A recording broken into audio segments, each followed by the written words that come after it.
And we are live. Hey, YouTube, Twitter, Facebook. This is Federal Prison Talk. I'm Sean, and I got a guest tonight, Brandon, who's going to tell you a little bit about his life struggles before prison, during prison, after prison, and he's got a real good, happy ending. He made it through, and everybody, this is Brandon. Hey, Brandon, how you doing? I'm doing all right, man. Doing all right. Glad to be on the show. Thank you, thank you. So, Brandon, you're from North Carolina. Is that right? Yep, Chatham County, North Carolina. That's where I'm And you've from. been out of prison about 10 years now, something like that? Yeah, 10 Okay. years come this May. It'll be Okay. 10 years. Yeah. So maybe we could start with do you we don't need to talk about your crimes or nothing like that. People don't really care about that, but maybe right before you went to prison, did you how much time did you get sentenced to? 5 years, 4 months, and like 27 days or something like that. We had That's what that it probably is. in 16 hours. Yeah. I actually got sentenced to 5 to 7.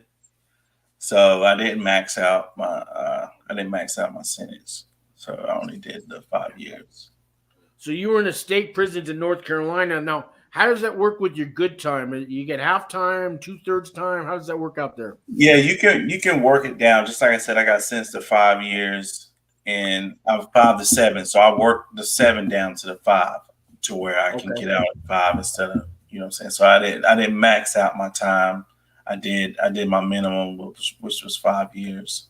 Okay. Yeah. And then you were in the minimum security, the camps, right? You told me the camps. No, I started off because when I came to prison, I was just turning 21, I think. Oh, you were Yeah, a youngster, man. 20 going on 21. And they sent me to a youth camp. Well, it was like a youth slash, you can be 20 to 26 on that camp. The oldest person there is probably 26. But no, not actually, because it was Buckner, North Carolina. So they had a it's Polk Correctional Center, but they had a maximum security wing over there that had some serial killers and stuff in there, some older people, but that's here nor there. But yeah, I started around 20, I think. Yeah, and then going into 21, I started that Polk Correctional. It's a youth camp, so to speak, slash youth camp.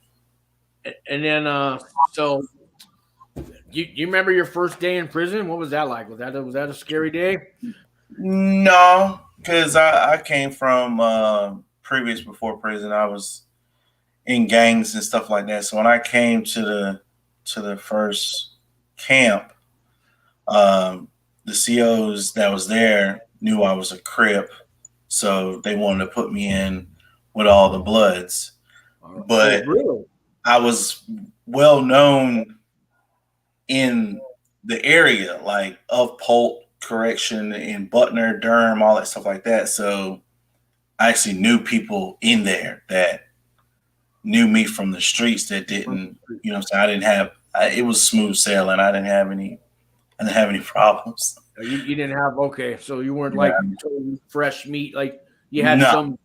no, I didn't have none of that. I had probably like 3, 4 people that knew me from the streets. Um, and then I wound up moving to all Crip dorm. So then it was just I didn't have that horror story uh, entry. No, I didn't have that. Other people did, not by the hands of me, but I didn't have that. I didn't have that problem.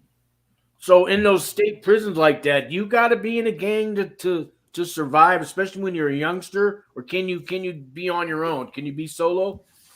It really just depends on the person because I was in a gang, but I was solo. People, you know, what I'm saying I didn't need a group.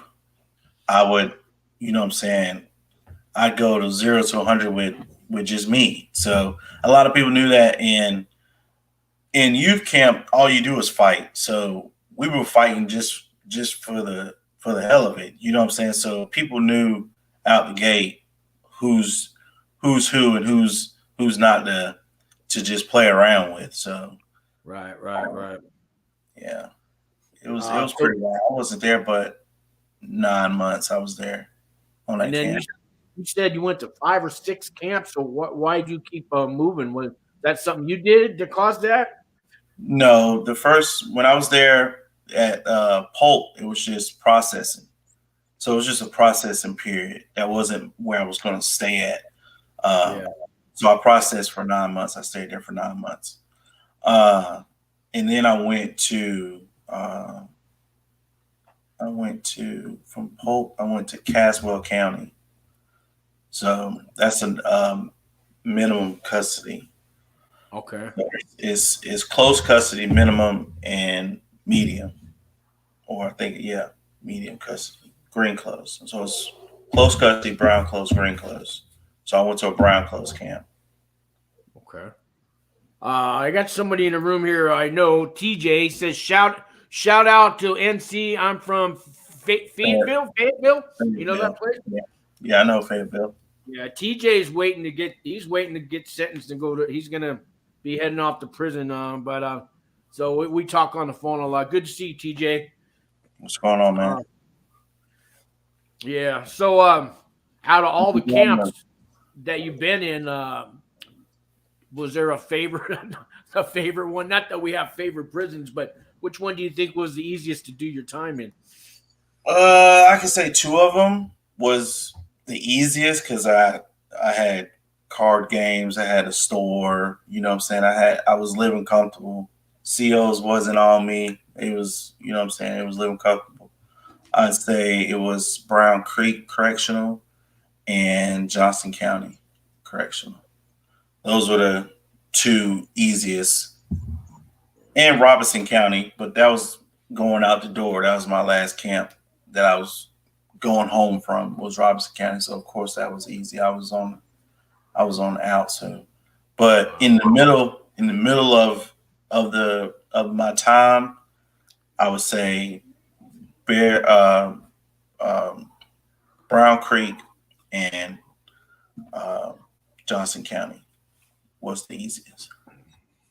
I got to do a shout out to TJ here. He just gave me a $5 super sticker. TJ, God bless you. Thank you so much.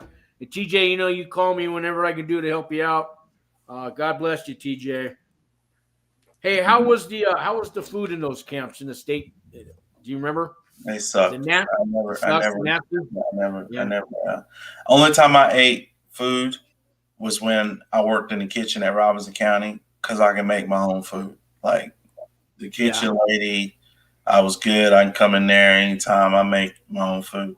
Other than that, we were canteening. I was living out of the canteen. So, or you know, what I'm saying, my store, card games, stuff like that. You know, it's you can get anything you need in prison. The same stuff you can get out here, you can get it. You can get in there. So, I was in the federal camps where I was. We don't have fences. Do you guys have fences in those camps? Yeah. You do. Okay. Mm-hmm. Are they like work in the feds? The camps are for work. They're work camps. So are those camps? You got to have a job when you're there. The two good ones that I had, you didn't have to have a job, but I was only on one working camp, and that was Robinson County, and that was when I was going out the door. But most of my time I did schooling. So schooling got me my days off, like my days knocked down. I only worked at Johnson County for probably almost a year, and that's just because I wanted to get outside the gate. But that was the only job I did. Road squad and I did the kitchen. I'm the only two jobs I had the whole time. All the rest of the stuff came from college courses. I got my heating and air diploma. I got my welding diploma. I got my small tools diploma. I was just going in school. I wanted to get into that, all the programs and stuff. Sounds like you guys had a lot more programs than my camp offered, but I mean, I got 34 little certificates that I've got on my wall now, but I mean, some of them are just for little, 3-month classes, but I took every program and class, and I worked in the kitchen and went to school after, but where you were at, so it sounds like you worked on yourself. You worked on your mind and your spirit, and you were planning, I guess, to change your life when you got out of prison. Am I correct? Yeah, I started playing it probably like 2.5 years in, because like in the beginning I was still wild from the street. I was still, you know what I'm saying, smoking weed, smoking cigarettes, fighting, you know what I'm saying. I was still Green Correctional, Oldham, and Hope County. Yeah, I didn't make it to Green Correctional. I know about Oldham and Hope County, but no, I ain't did none of those. I stayed on the other side of town, so All right. all those camps are a little bit too far away from home for me. That was another thing. I was trying to always stay close so I can get visits and stuff like that. Yeah, yeah. So you said you took college courses, so that we didn't have that available where I was at. How does that work in prison? Do you want to go to It was college? by mail. It was by mail. So this is when I was at Johnson County. So I was plugged in with one of the teachers, well, both the teachers there, and they got me hooked up with Johnson County, got me enrolled in the college courses. So I took by mail. So that I basically like, they send in a bunch of work, you know what I'm saying? I do it, mail it back, teacher grade it, send me back some more work. You know what I'm saying? It was all by mail. So So do you handwrite the homework, or do you have a typewriter? no, You probably don't have a computer, right? yeah, handwritten and everything. They send me my books. They send me the books and all that stuff like that. I took psychology 1 and 2, English 1 and 2. I think I took some maths. I wound up after doing it. When I got out, I had like 36, 38 credits that was transferable into my other degree, and I just finished it. Well, I didn't finish, but I did start to finish when I got out of prison. But I didn't wind up getting a good degree. I wound up going a different route. Is that what they call correspondence courses? Is that what they Yeah, call it? I think that's what it was. I heard about those. Do you got to pay for them, or did the prison provide that? No, I didn't have to pay for nothing. Really? Okay. Yeah, we didn't have that. We didn't have that in the feds. I heard about correspondence courses, but you had to set it up before you got to the prison, and then you had to pay for it. I don't know what it was, $1,000 a year. I don't know. It wasn't a lot of money, but I didn't know anybody doing that. So, well, at least they did that for you in the States. They made that available. When you do program, do you get time off your sentence too? Yeah, you do. Okay. That's what I was saying. The most of my bulk time came off of me getting my diplomas and stuff like that, in the courses and stuff like that. So what changed your mind somewhere in those years when you were in prison? You decided you didn't want to be doing the gang life in and out for the rest of your life. You decided, I want to do something more with my life. I'm going to take these programs and stuff. What do you remember where that there was some kind of moment of clarity, I guess you had, or something that put you on the right path? Do you remember? Can you describe that? It was basically I had got busted back from I had finally made it to honor grade, and I'm 2.5 years in, so I made it to honor grade. Well, really, I was 2 years in, so I actually got lucky and made it to honor grade early in my sentence, and I was still smoking weed, still, you know what I'm saying. I had got a store. I got to connect on when I went out. A guy went on Road Squad, and he met some lady, and I don't even know how this happened, but the camp was so sweet that like I had a cell phone, and all this stuff is getting thrown over the fence. Like you would think it's probably about 15 steps away from the main road is the corner gate of the prison. And you literally can just stop your car and just throw something over the fence with the right timing. Or there's a baseball field right next to behind the medical that you can someone can just drive right up to the fence behind the medical trailer, and just throw something right over the fence. So it was so sweet. I'm like, man, I finally made it here. I can finish my time out. But I wound up failing a drug test. They caught me, slipped up and wasn't prepared for a piss test, failed the piss test. One of my homeboys got an extra 5 years because he got caught with my cell phone. Luckily, In 5 years on a cell phone? yeah, because that's attempted. I know it's a terrorist weapon or something. Yeah. Yeah.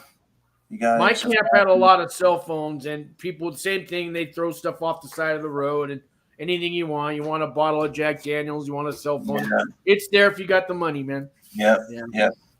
So when I got busted back, and that I did 65 days in the hole. So when I got out of the hole, I didn't smoke weed no more. I didn't smoke cigarettes no more. And I went to Johnson County Correctional. And that's when I started all my, I got my GED.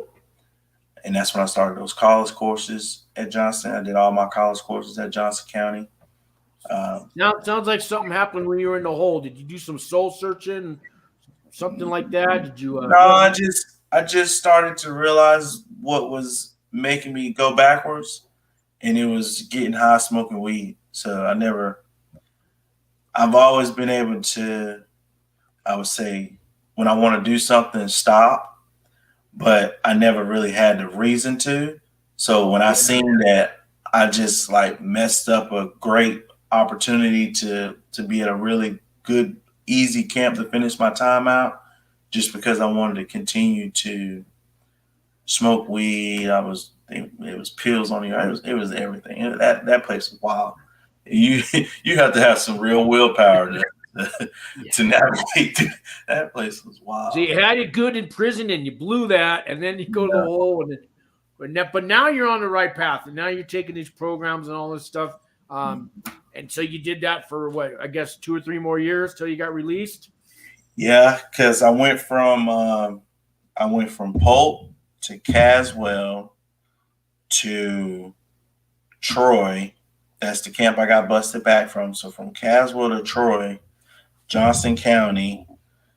Well, no, from Caswell to Brown Creek to Troy to Johnson County to Robinson County. So yeah, I did six camps. So Johnson County, then Robinson County was my ending one. So yeah. So let me move forward. So when you go to get ready to get released, now, did you have a place to go to, or was there a state halfway house, or what happens when you get released? You get on probation or parole or anything? Yeah, I had 9 months post release, but I went and stayed with my mom, so I didn't have to do. So you get out of prison, and now what do you do about your friends that are still out there getting high and running the gang life and all that? What did you do? Did you stay away from them? Did you talk to them at all? Tell them I'm going straight? How do you make that adjustment in the outside now? I settled that 2.5 years before my release. So when I got to Johnson County, I settled all my gang ties and all my stuff in prison and out of prison, correspondence to different people in different camps to get all my stuff in order to keep it moving. Was that hard to do? I had a couple of things I had to go through and endure at some places, but other than that, no, it won't nothing serious, because I had made it to a level that I could pretty much do that. You know what I'm saying? I wasn't really like a lower level person. Oh, okay. So it made it easy to do that. And then when I got home, just like I said, I always do pretty much what I want to do. So I just cut off everybody, family, friends. If you won't trying to do, or you won't thinking like I was thinking, I pretty much just didn't fuck with you. So. Okay, what I guess I'm trying to ask is, they let you kind of retire. They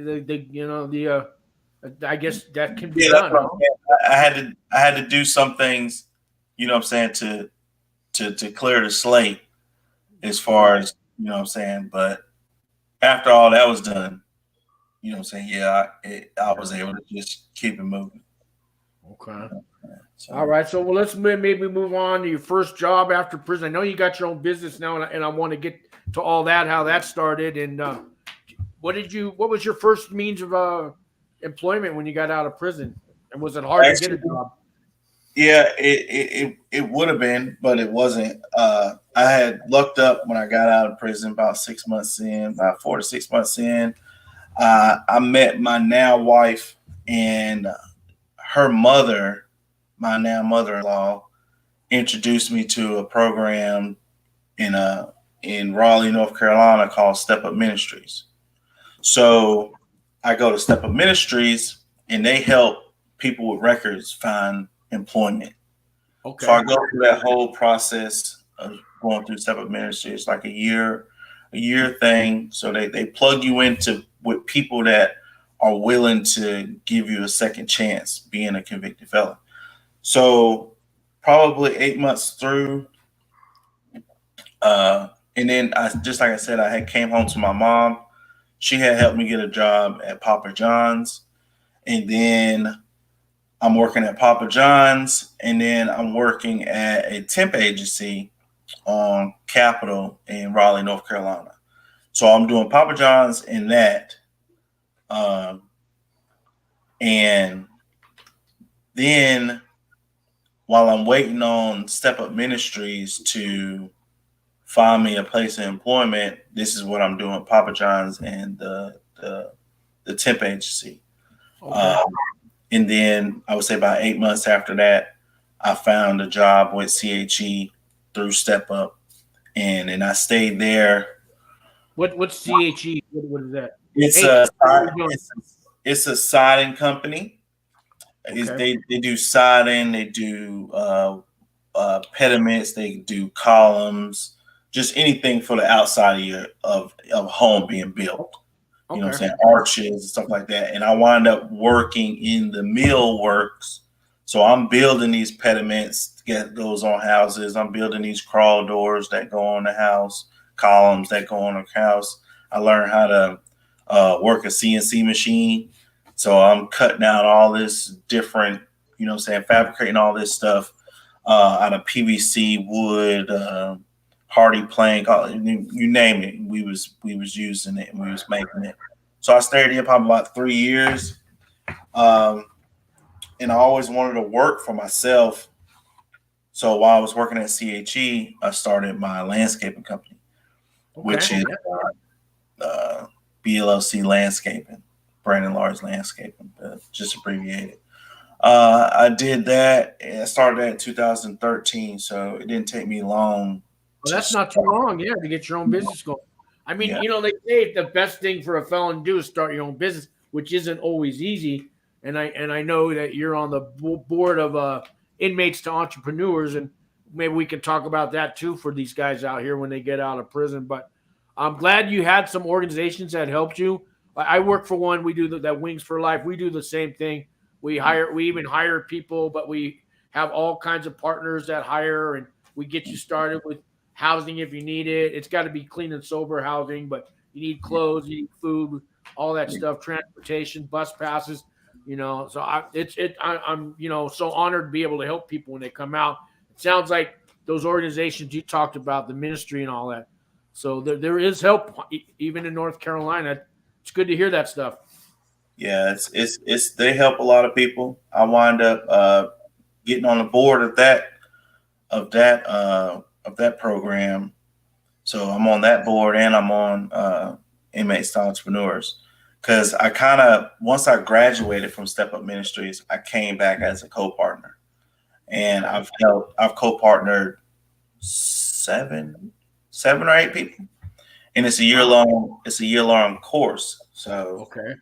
uh, I really enjoyed doing that right there. Have you had any temptations along the way or any second thoughts or run into some old girl from the past and wants to pull you back? Or because once in a while, I run into somebody from my past. That's when I got to have God there to keep me, to walk me through this because You know, especially I'm still on probation. One little mistake, man, I go back. Feds Yeah, don't no, play. yeah, no, I haven't. I don't You move had in those circles God anymore. working for you, huh? Yeah, Something. I don't move in those circles anymore. Like, only time I see somebody is maybe because I moved right back to the same county I caught my charging.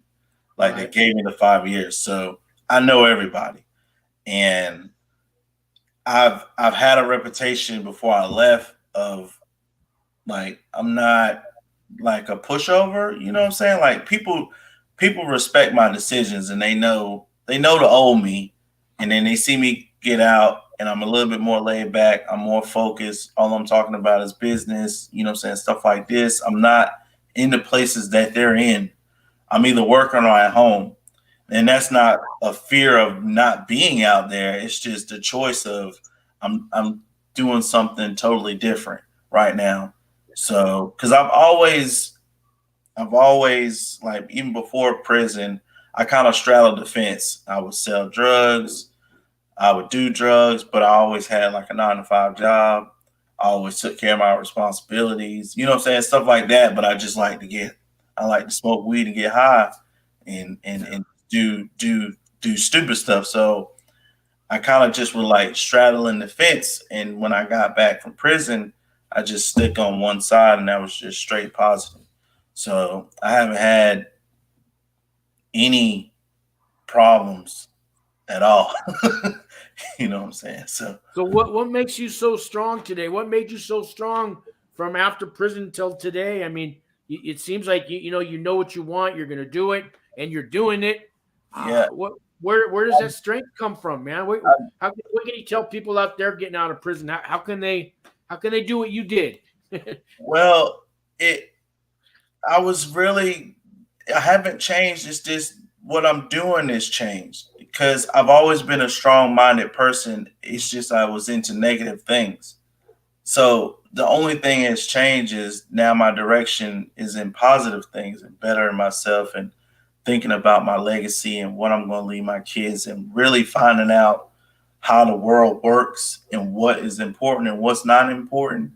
So the only thing I would say to someone is to educate themselves on as much as they possibly can so they really can understand the structure of this world that we live in so that you know what to focus on. But I've always been a strong-willed, I'm gonna do whatever I want to do anyway. It's just now it's focused on positive and not on negative because I did everything negative 100%, like gang banging, shooting, robbing, you know what I'm saying? I did all that 100% when I was in it and I meant what I said when I was in those things, and I did it to my fullest capability. So now it's just a different direction. So I've always been a strong-willed person. It's just my direction is different now. That's all that is. Yeah, you should be proud of yourself, man. You really should, man. Um, Uh, Tell me, let's talk about what do you got going on now these days with your company and uh, what's the name of your company now? It's I know I it's uh, Royal Touch Royal. Mobile Detailing. So Okay, I got a so detailing company. I started that in 2015. Um, and we go all over North Carolina, some parts of South Carolina, some parts of Virginia, and we detail anything from a motorcycle up to a RV, boats, okay. all makes and models of cars. We're a fully mobile company, so we come to you. We You don't have that's nice. That's yeah, nice. we don't have any shops. We don't have a shop right now, but we do have uh, multiple technicians spread out in North Carolina. So you have employees. You have employees Yeah. there. Hmm. Wow. Wow. So how's that feel to be from prison to now you have employees? You're providing a income for other people, and that's got to be a good feeling. That's something that you've accomplished all on your own, right? Yeah, with the help of my wife and Okay. the people around me, you know what I'm saying? Because anything with business starts off with networking in your circle. Sure, So sure, sure. just like with my landscaping, a lot of the people from Step Up really helped me get off my feet, get on my feet with my landscaping by giving me business. So then that turned into, okay, now I'm switching from landscape and I'm going to detailing.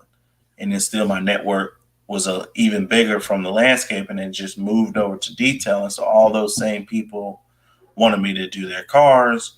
And now I've been doing their cars for years, and just this networking with different people. And now I'm here today going on 6 years or so with my detailing company. So Congratulations. I wanted to talk about the inmates to entrepreneurs, because that's how I met you through Allie and stuff. And I'm taking that course now. The name kind of says it all, guys. Inmates to entrepreneurs. I mean, that was right up my alley. I mean, that name just drew me. But maybe you could talk about that to the audience out there. And all the classes are free, right? Anybody can sign up out of prison. Am I correct? Yeah, anybody can sign up out of prison. I think there's a different part. I think on the Brian Hamilton Foundation, where you don't have to be incarcerated to kind of get in our umbrella. But as far as the inmates to entrepreneurs, anybody, federal, state, can come, and we actually have courses, 8-week courses that are in multiple prisons across the United States that you can take on if you have a tablet or something like that. We do have some fed camps that have our stuff on the tablet. Wow. They can take, while they're in prison. So just like we said before, and just like we was talking about, it is hard to get employment being a felon. So starting your own way, and you don't have any it's not as hard as you think to start a business. It just depends on what stage you start in. So say for example you want to own a restaurant, right? Like you like cooking and things like that. Coming straight out of prison and thinking you're going to get a restaurant, that may not happen. That's going to take money. That takes a lot of money. Yeah, that takes capital. Yeah. So what we teach at Inmates to Entrepreneurs is, okay, we break that step down as far as restaurant into 3 to 5 steps, right? So I'm gonna give you an example of 3. The third step is the restaurant. The second step is a food truck. The first step is selling plates out your house. Okay. You see what I'm saying? So which one is easier to do? I would say the plate. The plates out of your house. Yeah, we got a girl in the class I'm at right now, and she's doing fried fish out of her house, and she's trying to get it to work on the food truck next. Yeah, that's what I'm saying. It's stages. So you don't want to start at the 5 or 10 year goal or what you see in 10 years. You want to start where you can start right now. So you got a kitchen. You do a plate sale. You say every Friday you're going to sell plates at X amount of places. And this is how I tell people to set up a plate sale. So you got Monday through Friday, right? On Monday, or no, let's say Wednesday, right? No, yeah, let's go with Monday. Monday, you make up flyers, right? You make up flyers and you take them around to the places that you normally frequent, right? And say, hey, this Friday, I'm selling plates. Here's the menu, right? You give them the menu, and you got a sign-up sheet to tell people what they want to pre-order plates. This is what I want on Friday. And they know how much it is, $10, $15, whatever you want to say. This is what I want on Friday. On Wednesday, you let that sit there Monday and Tuesday. On Wednesday, you go pick up that list from all the people, and you buy just enough food to cover that pre-order list of people that you know are going to buy something. Right. That they say they signed up. This is my name. This is my number. You know what I'm saying? Here it is right here. And then you go buy the styrofoam containers and the plastic. Yeah, you buy everything just for that. And you might make 2 or 3 extra plates because, as soon as somebody see that good food coming on Friday, I want one too. I didn't see the sheet or something like that. And you make just a little bit for them. You know what I'm saying? So you're not spending too much money, and come Friday, you recoup the money that you spent, and you just keep repeating that process over and over again. You take those profits, you put enough aside to buy food next week, and the profits that you put aside for the food truck or the food cart. You know what I'm saying? You might not be able to go to the truck. You might have to go from your house to a cart. You know what I'm saying? That you get off eBay for $500, a hot dog cart or whatever. You know what I'm saying? A cart that you can get a permit for $15 to set up on this corner every week. Yeah, I wanted to ask you about the permits and the legal part of it. You know, that's the part that gives me a roadblock. I mean, is the health department of health going to look at my kitchen? I mean, how hard is it to get all that stuff to be legal? Well, the legal part wouldn't come until the cart and the food truck. So selling plates out of my house, that's fine. I won't get in trouble. Whatever you can do whatever you want in your own house. It's when you start setting up on other people's property or setting up in front of somebody else's store or something like that, then is where the legal part of like environmental health and you know what I'm saying, all that stuff comes into play. But just selling plates, just like if you went to a local church. You're building up your customers, a clientele, and a reputation and word of mouth. And so you get all that. I get it.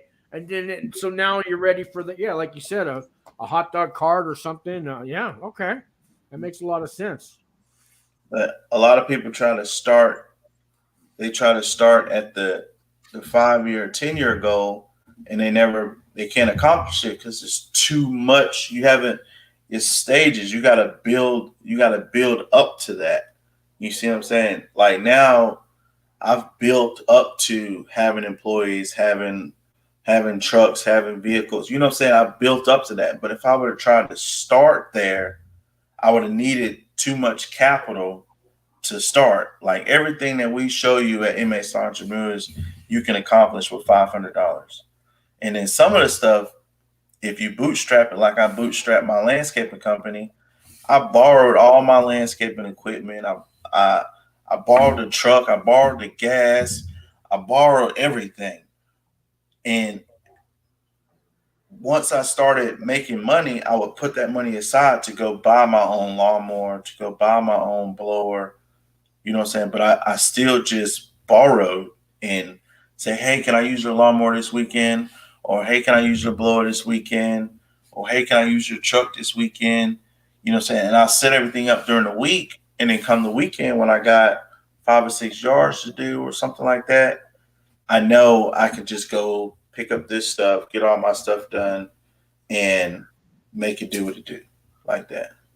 So, and that might sound hard to people, but I mean, I know drug dealers that work 3 times as hard as that. You know what I mean? It ain't easy. I tried. I failed at selling drugs. I was my own best customer, but I mean, that's hard work. It's hard work. So what you're talking about, I mean, and it's legal. You know what I mean? And what's the worst that could happen? You fail. But you're not going to prison for it. Exactly. I've failed a bunch of times. And you have to fail to succeed, right? I mean, that's part of success is having failures, right? Mm-hmm. I embrace them. I don't like them while I'm going through them, but I know they're it's gonna be. Now I know how not to do it. So in business, just like failing in business, just like you were saying, you're not going to prison. If you fail in the drug game or in the streets, you got a long time before you can start over. You might get shot or stabbed or prison or all three. Yeah. When you fail on the legal side, you can start over the next day, you know what I'm saying? Or if you know what I'm saying, or wait for your credit to get back right. And you can start 6 months from now and try again. So it's all in, it's way easier on this side. It's harder, but the downside and the failure part is way easier. You get fast money on the negative side, but when you fail and you get caught up, the break in between is significantly big. It just takes too long to start over. Good stuff. I'm going to put the link to the Inmates to Entrepreneurs underneath this video, if that's all right with you. Is that okay for people to connect with it? Okay. All right. So, guys, look underneath the video. I'll have the link for inmates to entrepreneurs. So anybody can just go and apply for or sign up for that on the website. Is that how that works? Yeah, yeah. Okay. You go on the website; it'll navigate you through whatever you're trying to do or set up or questions or anything like that. There's a place up there that you can go to. Okay. Yeah, you guys got a great program. Like I said, I graduate this Wednesday at that 8-week course. What? And then the two teachers or what? No, not called teachers, but the two guys that were I guess they're the teachers. They gave us their email and stuff, and they said we can call them or email them anytime in the future that they're still with us. It just doesn't end there. Is that right? Yeah. We have a inmates to entrepreneur alumni. So we got Facebook group and email strand and all that stuff like that for you to just any questions about, anything business oriented. It really comes out to everybody, and we just whoever can jump on it and answer it. That's what we do. Just share the workload. Yeah. Yeah, that's a great program. Yeah. So what's next for Brandon? What's your future going? What do you got? What's your 5-year, 10-year plan? I mean, you're on a roll, man. From prison to where you're at. Real estate, man. I'm trying to get me some RV parks or some storage facilities. I want to get something that people can rent. That's the way that you can get. I'm working on passive income. So right now with the detailing, I got to do a lot of work to make the money that I make. I'm looking for passive income. So I want something that I just own it and somebody sends me a check every month. You know what I'm saying? That's what I'm shooting for. Money that I don't have to. That's passive income. Okay. I don't know that term. I'm not that educated. Yeah. Passive income is like having a website that you sell products on that you don't have to do anything to make the money. You know what I'm saying? So say you own a house and you rent it out and the tenant pays you every month. That's passive income. You don't have to do anything but own the house, or you know what I'm saying? That's it. That's passive income. Something that you don't have to do physical labor to make money. It's kind of already making money without you having to be there, right? Yeah. Mailbox money. Just mailbox money. That's basically what it is. Got it. Yeah. Sounds good. That's what I'm working on now. Setting up my passive income because I'm tired of working. I'm tired of doing it. Well, Brandon, I don't know if I guess that's about. Do you have some anything you want to say to the audience? Some words of wisdom, advice for people going to prison, getting out? What can these guys do to have, a life that you had and turn their life around like you did? You know what I mean? I've always said, right, I never try to compare my life to someone else's because what's meant for this person may not be meant for me. So all I can say is educate yourself as much as you can about a broad spectrum of things and be very open-minded about everything. Be open-minded about everything and question everything. So when I say question everything is meaning just don't take my word for it. Like just like everything I've said today, go and look it up and see if that's capable, if that makes sense. Is he really telling the truth? By doing that, that's going to give you more knowledge, more information.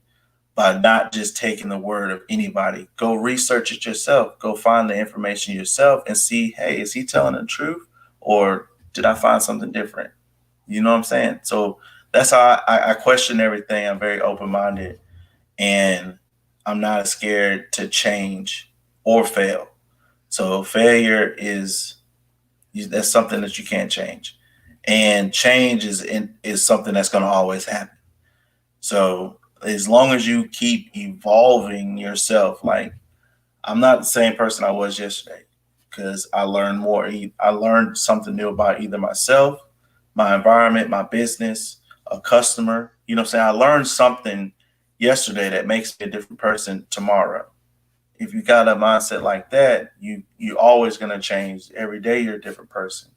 if you seek information today, it's gonna make you different tomorrow because you learn more. You're not the same anymore. Right, right. Man, those are strong words of wisdom. Thank you, man.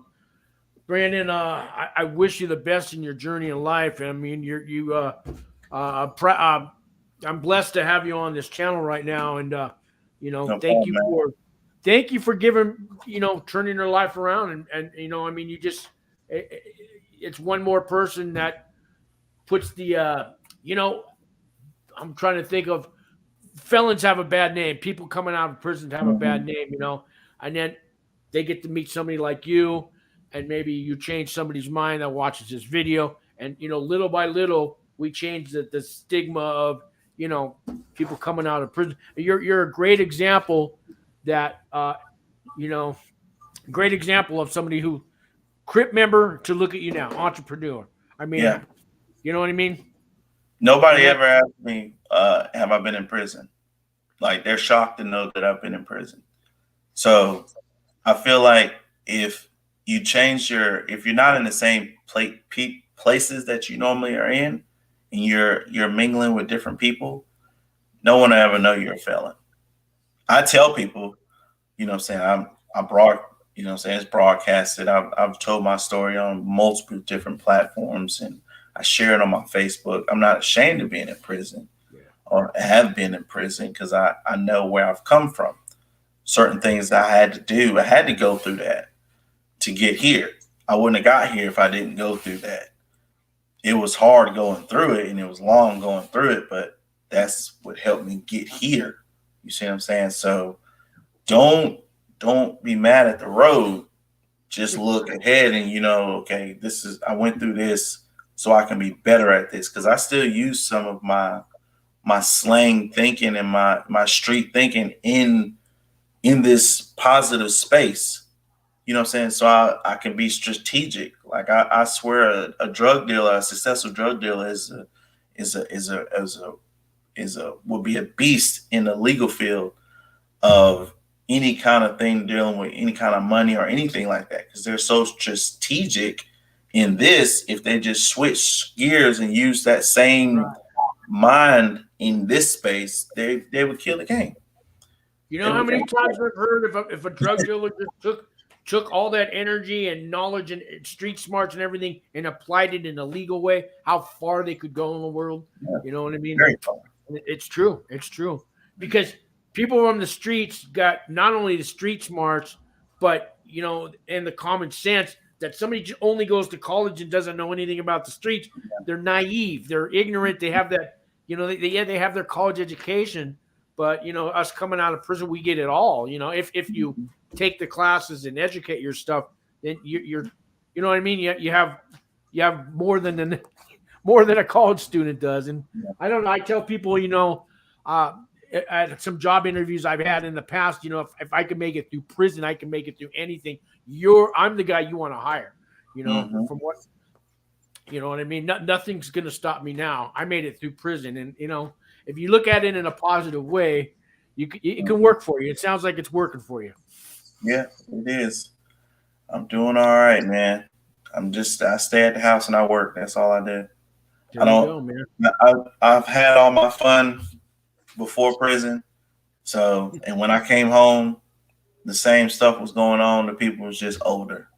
So that was like, man, y'all still, I done so much stuff in these 5 years and 4 months and 27 days and 16 hours. Like y'all still doing the same stuff y'all was doing when I left. Like, I can't be stagnant like that. I'm trying to go somewhere, and I'm trying to do something before I die. So there you go.